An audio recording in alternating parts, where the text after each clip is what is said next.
Bonjour à tous, c'est Tolo et bienvenue sur ce podcast où on parle de savoir ésotérique, occulte, religieux et de tous ces autres thèmes qui dépassent la science moderne et la pensée cartésienne et qui nous permettent d'approcher le monde d'une manière un peu plus spirituelle et donc de comprendre le pourquoi en un mot et le pourquoi en deux mots et donc l'origine et le but de l'humanité. Alors, aujourd'hui, j'ai envie de vous parler de monothéisme et de polythéisme. Donc, j'ai déjà introduit plusieurs notions précédemment, notamment la notion d'énergie satanique et d'énergie luciférienne. Donc, une qui va nous faire involuer et nous faire descendre dans la matière et donc qui est l'énergie satanique, et l'autre qui va plutôt nous faire monter en niveau de conscience à travers un certain type de lumière qu'elle peut nous apporter. Mais dans les deux cas, finalement, ce qu'il se passe, c'est que les deux se rejoignent dans la volonté de séparer l'homme des mondes supérieurs et des mondes célestes et du divin. Donc, je parle là donc en termes d'énergie, donc une qui nous fait descendre, une qui nous fait monter, et on se rend compte que la somme de ces deux énergies peut former une nouvelle énergie qui peut amener l'homme à se diviser, se séparer donc entre le monde terrestre et le monde divin.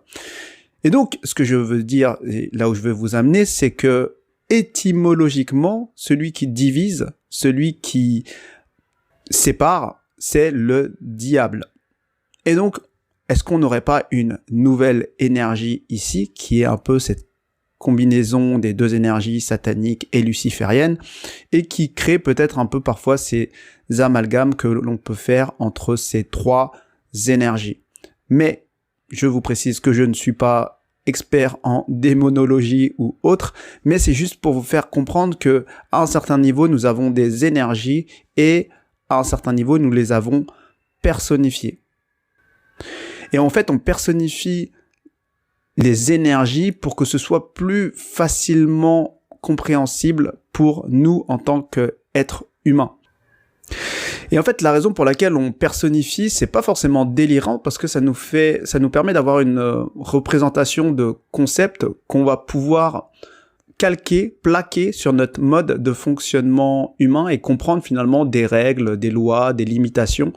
qu'on va pouvoir en fait adapter par rapport à notre perception de la réalité. Et donc, c'est intéressant à un certain niveau parce que certains plans, effectivement, très subtils et spirituels sont communs entre l'humain et ce type d'énergie, mais d'autres plans le sont moins, comme les contraintes corporelles, émotionnelles, mentales. Et presque, ça peut être un avantage et un inconvénient, mais le côté verbal. Puisque nous, on va utiliser les mots et on va penser que ces énergies utilisent des mots alors que finalement, on ne fait qu'interpréter à un certain niveau de conscience qu'on a, on fait la traduction. Et donc, c'est important pour moi de préciser tout ça parce que très souvent, et là, je vais le préciser par rapport à mon mode de fonctionnement à moi, c'est que déjà, les mots nous enferment. Et moi, ma perception de la réalité ou de certains propos ou de certains livres ou dans certaines discussions que j'ai, naturellement, moi, je vais sentir l'énergie avant le vrai propos, avant les mots, en fait. Et donc,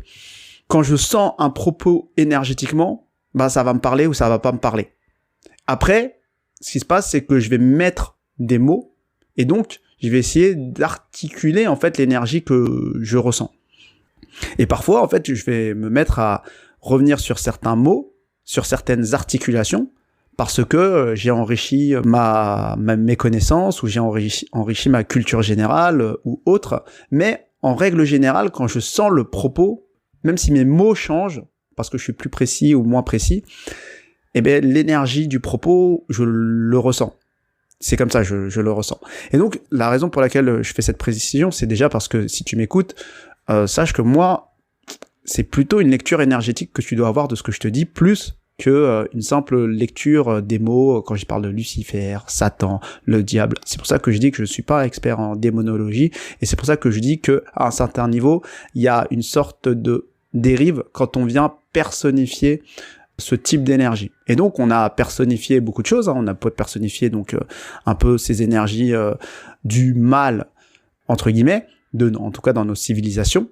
mais on a personnifié aussi les énergies du bien. Donc on a personnifié Dieu comme un homme, un barbu, dans les cieux. On a personnifié des anges, tels que l'archange Michael, Raphaël, Gabriel, etc. Et donc comme je le disais, c'est pas délirant, mais il faut quand même se rappeler qu'on parle d'énergie, et cette personnification amène finalement des bruits dans notre façon de percevoir ce qui est en fait énergie. Parce que ce sont des énergies qui sont beaucoup plus pures que nous ne le sommes, dans la mesure où nous sommes perturbés par la densité finalement des basses vibrations que eux ne connaissent pas. Mais il faut comprendre que ce sont des énergies qui sont des forces agissantes partout et tout le temps, et qui sont tout le temps en interaction avec nous, en fonction évidemment de si on s'y connecte ou si on les incarne à certains niveaux. Et là où je veux vraiment, je prends souvent cet exemple-là, mais c'est important pour moi, c'est un peu comme si on prenait la force de gravité, qui est une force qui est partout, tout le temps, mais là c'est plus facile pour nous parce que c'est une force effectivement qui est plutôt dans le monde physique, et donc que personne ne remet en question, et que la seule chose qu'on peut faire, en fait, on peut la constater, et pour certains scientifiques, l'étudier et remarquer son influence plus ou moins marquée en fonction de d'où on se trouve en termes d'altitude, par exemple. Et en fait, on pourrait littéralement imaginer par rapport à cette force de gravité une civilisation qui observe cette force et qui lui associe un nom et commence à personnifier cette force. Et donc, qui appellerait cette force le dieu Graviton. Et ce dieu-là, il se trouve en fait au centre de la Terre, et son rôle est de nous ramener à la Terre pour qu'on ne s'éloigne pas trop, et on pourrait inventer toute une mythologie derrière, et plus tu t'éloignerais du centre de la Terre, moins il aurait d'influence. Et en fait, les hommes pourraient voir toute une mythologie derrière de notre monde actuel et se dire que un jour les hommes se sont rebellés, un peu comme les oiseaux se sont rebellés, sauf qu'ils ont fait appel à une autre force qui est la force de la connaissance, admettons que c'est Lucifer, et qu'ils ont réussi à faire décoller des objets qui devaient être soumis à la force de gravité. Et donc ces objets sont des avions qui peuvent voler dans le ciel et nous faire passer d'un point A à un point B de plus en plus rapidement. Et en fait, ça paraît un peu mythologique ce que je dis, mais c'est pour vous rappeler ou pour vous faire remarquer que finalement, les sociétés traditionnelles, les sociétés anciennes, les sociétés ésotériques, en fait, fonctionnaient comme ça. Et aujourd'hui, on les regarde avec un air un peu hautain et se dire mais qu'est-ce qu'ils étaient bêtes. Mais pas du tout en fait, parce qu'ils percevaient finalement les forces supérieures telles que la gravité, mais dans des plans en fait qui étaient non physiques, qui pouvaient finalement influencer la Terre. Et dans ces forces en fait, il y avait déjà toutes les forces du système solaire. Et en fait, on a nommé finalement ces forces qui influaient sur la Terre et qui étaient responsables finalement de l'évolution de notre Terre telle qu'on la connaît aujourd'hui, avec tous ces règnes et toute cette diversité animale, végétale, minérale, etc. Et en fait, toutes ces forces-là étaient considérées comme des forces créatrices et presque, j'ai envie de dire, comme des dieux. Et donc, dans l'ancienne histoire, enfin dans l'histoire un peu ésotérique de la création du monde, j'ai un peu parlé de ça dans l'épisode sur l'énergie satanique. Donc nous avions Saturne, la force planétaire de Saturne qui s'est mis à attaquer la Terre pour faire descendre les vibrations qui étaient un peu éthérées dans la matière et qui a permis finalement, et donc là je vais un peu développer,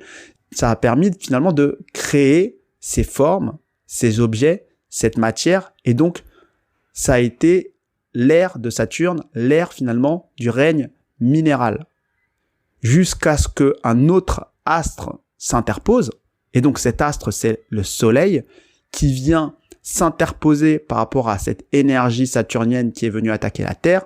et qui vient protéger la Terre de son énergie à lui, et à travers cette protection et cette énergie, il vient faire émerger le règne végétal. Et ensuite, nous avons une autre planète qui vient s'associer finalement à toutes ces énergies pour apporter son énergie à elle, qui est la planète Vénus, qui est souvent d'ailleurs associée à Lucifer, et qui vient nous apporter un niveau de conscience supérieur pour nous faire passer du règne végétal au règne animal et à un certain niveau finalement, par ricochet, éveiller nos désirs animaux, nos instincts, et donc la peur, la crainte, la mort. Et face à toute cette finalement ce qu'apporte cette montée en niveau de conscience et cette arrivée vers le règne animal avec toutes les contraintes que ça peut apporter, que je viens de citer tout à l'heure, nous avons la lune qui vient s'interposer pour stabiliser ses instincts et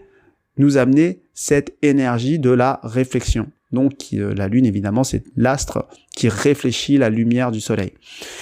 Et ainsi de suite, nous avons Jupiter qui vient s'accoupler, littéralement s'accoupler dans sa force très masculine, conquérante, avec toutes les formes de vie actuelles pour créer toute cette diversité de faune et de flore, et ainsi de suite. Et ça dépasse même le système solaire, puisque une fois que tout ça est lancé, nous avons la ceinture zodiacale qui vient influer sur la planète, et donc nous avons l'ère du Verseau, l'ère du Poisson qui vient évidemment développer toute cette partie au niveau de la vie aquatique, l'ère du Verseau qui vient développer des nouvelles espèces semi-aquatiques, l'ère du Capricorne qui vient développer les premières espèces au niveau des espèces rampantes, l'ère du Sagittaire qui vient développer les espèces à quatre pattes, etc., etc., etc. Et donc, nous avons cette histoire un peu ésotérique du monde où toute la création, finalement, de l'univers vient influer sur cette création terrestre. Et donc, il faut comprendre que pour les anciens, pour certains occultistes, ésotéristes, ce sont des forces créatrices qui ont permis finalement ces différentes transitions, ces différentes étapes. Et en fait, c'est très important de comprendre ça parce que c'est un moyen de comprendre d'où vient le polythéisme de certaines civilisations. Il vient en fait de ces constats énergétiques et la question c'est: est-ce que c'est juste ou c'est pas juste? J'en sais rien, mais en tout cas, ce qu'ils pouvaient constater, c'est que c'était des forces créatrices et ils leur ont donné des noms et ils se sont mis à les adorer comme des dieux. Avec chacun, évidemment, chaque culte avait sa préférence. Donc il y en a, c'est le culte solaire, d'autres c'est le culte lunaire, d'autres ça va être plus saturnien, vénusien, etc. Mais ce qu'il faut comprendre, c'est que à un moment, on est effectivement passé à l'ère du monothéisme, et la raison, elle est finalement assez simple, c'est que au-dessus de toutes ces forces, il y a une force source, une force mère, une force supérieure qui coordonne tout ça. Et c'est comme si, pour vous donner une métaphore, je créais un objet avec ma main gauche, et que tout le monde constatait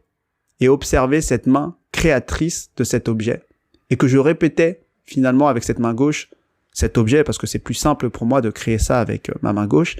et que on se mettait à donner un nom à cette main et appeler cette force créatrice finalement une divinité. Et de même, puisque je suis plus à l'aise avec ma main droite pour d'autres types de fonctions, je me mets à créer d'autres types d'objets avec ma main droite. Et là, pareil, on observe aussi de la même façon cette main qui crée, et on donne un autre nom à cette main créatrice. Et donc, en réalité, c'est juste, puisque c'est vraiment ma main gauche qui a créé, c'est vraiment ma main droite qui a créé un autre type d'objet. Mais quand on s'élève à des niveaux supérieurs, on se rend compte que au-dessus, la personne qui a créé, c'est moi. Donc c'est un seul être qui a créé finalement les deux objets. Et donc le monothéisme, c'est un peu ça. C'est en fait se rendre compte que parmi toutes ces forces créatrices qui sont, je pense, clairement, probablement très réelles, en fait il y a une harmonie dans toutes ces forces universelles créatrices, et qu'il fallait un peu sortir de cette division et de ces idolâtries, parce que chacun avait un peu ses préférences, et qu'on devait trouver un moyen de se dire mais tout est harmonieux, tout est là, même s'il y a des conflits, tout est là parce qu'il y a un créateur au-dessus. Et bien sûr, parfois la main gauche vient interférer sur la main droite, mais c'est juste. en fait, ça reste juste.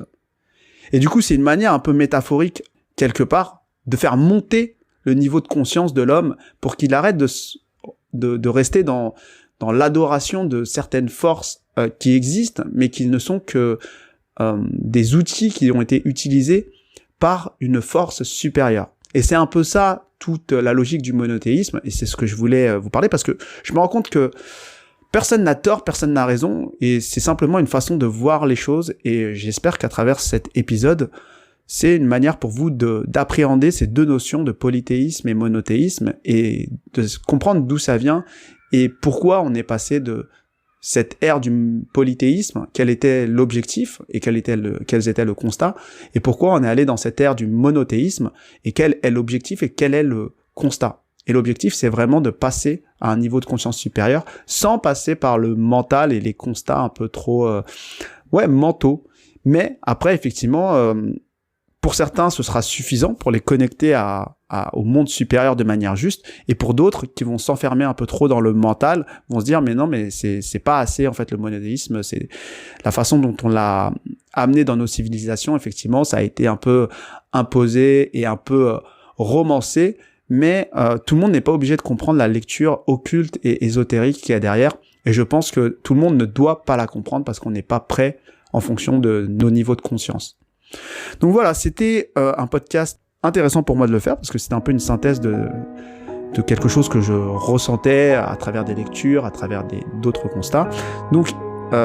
n'hésite pas à commenter, à partager, à préciser, à enrichir si ce sujet te parle. Moi, je te souhaite une bonne journée et à bientôt.